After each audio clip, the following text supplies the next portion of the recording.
Welcome to gem academy. இந்த வீடியோல TN dead paper 2 கான எக்ஸாம் நவம்பர் மந்த் 16th நடக்க போகுது. இந்த எக்ஸாம்க்கான டெஸ்ட் சீரிஸ் நம்ம கெம் அகாடமில ஸ்டார்ட் பண்ண போறோம்.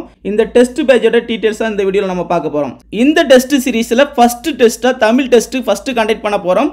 இது 16 அக்டோபர் ஸ்டார்ட் பண்ண போறோம். இதுல டோட்டல் மார்க்ஸ் 60 மார்க்ஸ் இருக்கும். செகண்ட் டெஸ்ட் வந்து English, third test maths, fourth test வந்து சைக்காலஜி, fifth டெஸ்ட் வந்து physics, sixth test chemistry, seventh test biology. அடுத்தது 8th test Tamil test second part conduct பண்ண போறோம். 9th test English second test conduct பண்ண போறோம். 10th test maths second test conduct பண்ண போறோம். 11th test psychology second test conduct பண்ண போறோம். ஒவ்வொரு சப்ஜெக்ட் வைஸ் டெஸ்ட்லயுமே 60 மார்க்ஸ் இருக்கும். சப்ஜெக்ட் வைஸ் டெஸ்ட்டை கண்டக்ட் பண்ணி முடிச்ச பிறகு நம்ம last 2 test full test conduct பண்ண போறோம். இதுல 150 மார்க்ஸ் இருக்கும். இதோட பிரைஸ் 75 ரூபீஸ். இந்த டோட்டல் டெஸ்ட் சீரிஸ்க்கான பிரைஸ் 499 rupees only. இதுக்கான ஃப்ரீ ஸ்டடி மெட்டீரியல் நம்ம PDF நம்ம வாட்ஸ்அப் குரூப்ல சென்ட் பண்ணிடுவோம். இந்த டெஸ்ட் சீரிஸ்ல நீங்களும் ஜாயின் பண்ண விருப்பம்னா மேலே தெரியக்கூடிய வாட்ஸ்அப் நம்பருக்கு கான்டாக்ட் பண்ணுங்க. தேங்க்யூ.